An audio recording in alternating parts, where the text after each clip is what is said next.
The Gospels are all writings from a particular time and place and reflect the immediate concerns of their authors. References in the Gospels to the Jews as those responsible for the death of Jesus must be understood within that context.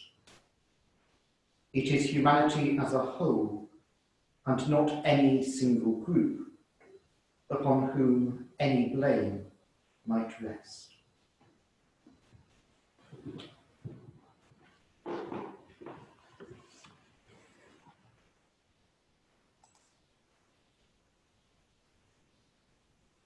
Jesus Christ according to John. Jesus went out with his disciples across the Kidron Valley to a place where there was a garden, which he and his disciple entered. Now Judas, who betrayed him, also knew the place, because Jesus often met there with his disciples.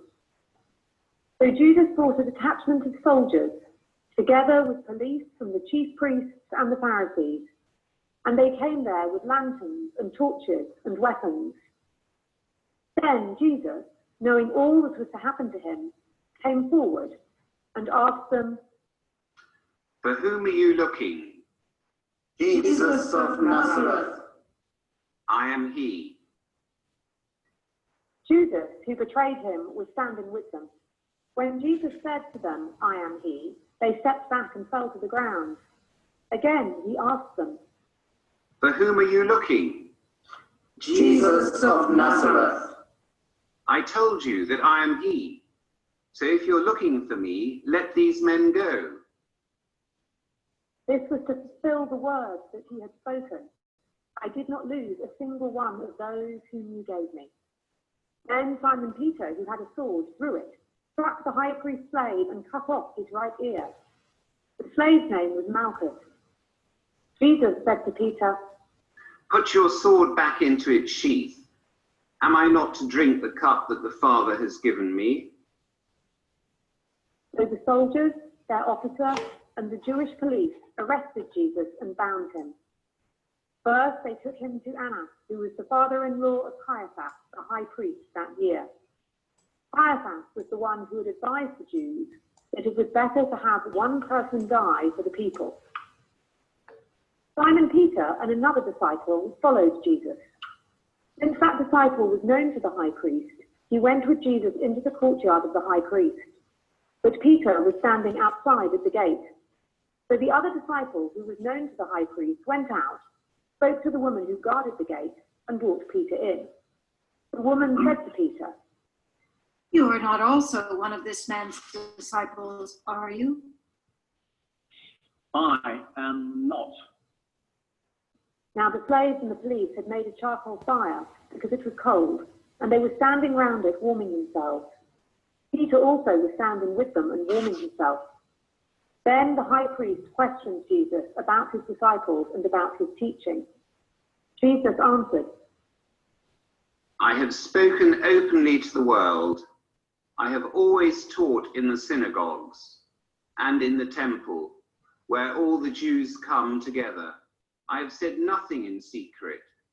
Why do you ask me? Ask those who heard what I said to them. They know what I said." When he had said this, one of the police standing nearby struck Jesus on the face, saying, "Is that how you answer the high priest?" "If I have spoken wrongly, testify to the wrong. But if I have spoken rightly, why do you strike me?" Then Annas sent him bound to Caiaphas the high priest. Now Simon Peter was standing and warming himself. They asked him, "You are not also one of his disciples, are you?" "I am not." One of the slaves of the high priest, a relative of the man whose ear Peter had cut off, asked, "Did I not see you in the garden with him?" Again, Peter denied it, and at that moment the cock crowed. Then they took Jesus from Caiaphas to Pilate's headquarters. It was early in the morning. They themselves did not enter the headquarters, so it was to avoid ritual defilement and to be able to eat the Passover.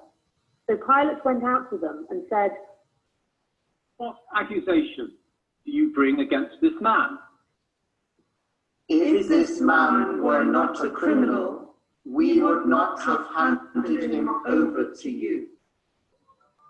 Take him yourself and judge him according to your law. We are not permitted to put anyone to death. This was to fulfill what Jesus had said when he indicated the kind of death he was to die. Then Pilate entered the headquarters again, summoned Jesus, and asked him, Are you the king of the Jews? Do you ask this on your own, or did others tell you about me? I am not a Jew, am I? Your own nation and the chief priests have handed you over to me. What have you done? My kingdom is not from this world. If my kingdom were from this world, my followers would be fighting to keep me from being handed over to the Jews. But as it is, my kingdom is not from here. So, you are a king. You say that I am a king. For this I was born, and for this I came into the world, to testify to the truth. Everyone who belongs to the truth listens to my voice. What is truth? After he had said this, he went out to the Jews again and told them, I find no case against him. But you have a custom that I release someone for you at the Passover. You want me to release for you the king of the Jews? Not this man, but Barabbas. Now Barabbas was a bandit. Then Pilate took Jesus and had him flogged, and the soldiers wove a crown of thorns and put it on his head, and they dressed him in a purple robe. They kept coming up to him, saying, Hail, King of the Jews! and striking him on the face. Pilate went out again and said to them, Look, I am bringing him out to you to let you know that I find no case against him. So Jesus came out wearing the crown of thorns and the purple robe. Here is the man. When the chief priests and the police saw him, they shouted, Crucify him! Crucify him! Take him yourself and crucify him.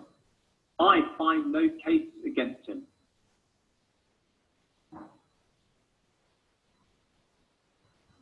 We have a law. And according to that law, he ought to die, because he has claimed to be the Son of God.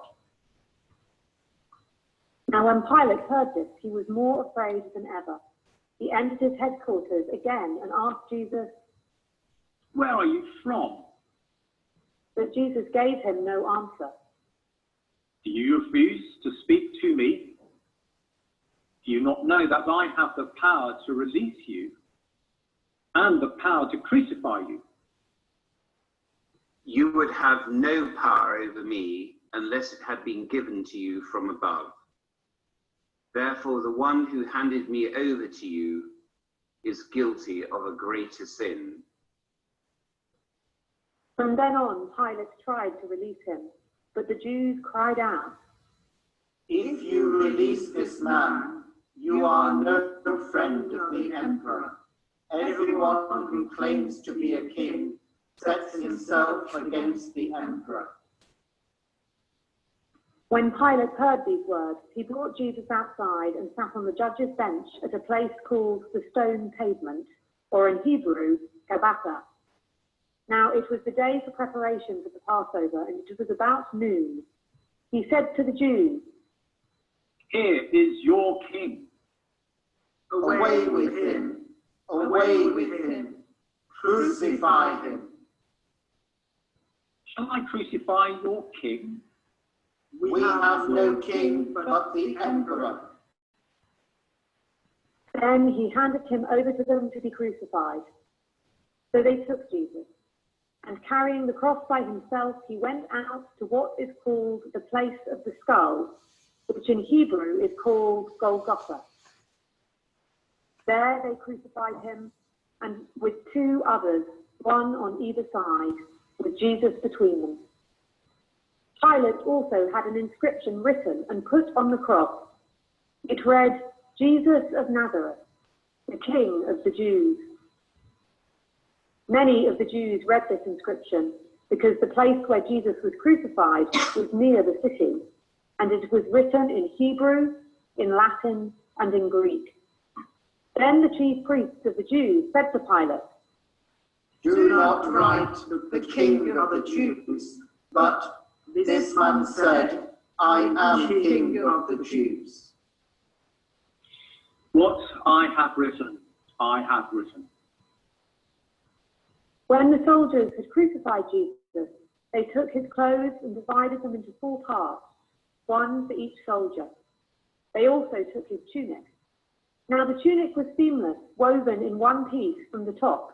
So they said to one another, "Let us not tear it, but cast lots for it, to see who will get it." This was to fulfill what the scripture says. They divided my clothes among themselves, and for my clothing they cast lots. And that is what the soldiers did. Meanwhile, standing near the cross of Jesus were his mother and his mother's sister, Mary, the wife of Clopas, and Mary Magdalene. When Jesus saw his mother and the disciple whom he loved standing beside her, he said to his mother, "Woman, here is your son. Then he said to the disciple, Here is your mother." and from that hour the disciple took her into his own home. After this, when Jesus knew that all was now finished, he said, in order to fulfill the scripture, "I am thirsty." A jar full of sour wine was standing there. So they put a sponge full of the wine on a branch of hyssop and held it to his mouth. When Jesus had received the wine, he said, "It is finished." Then he bowed his head and gave up his spirit.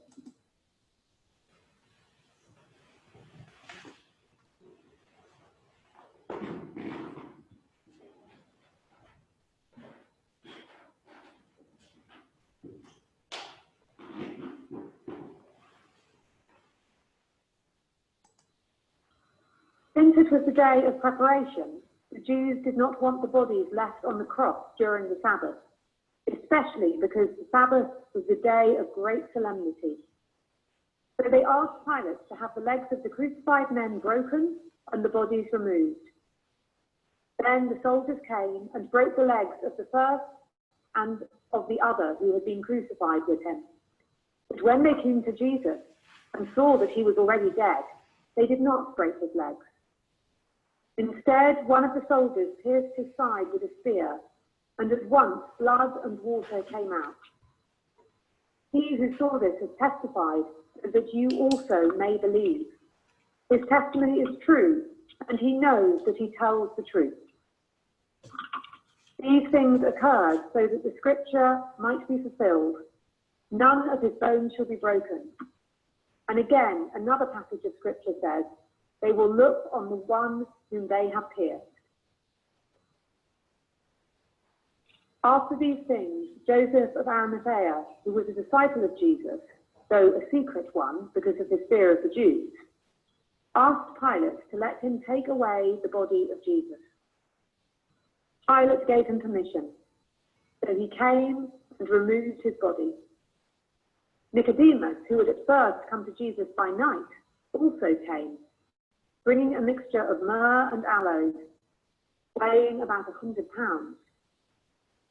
They took the body of Jesus and wrapped it with spices in linen cloth, according to the burial custom of the Jews.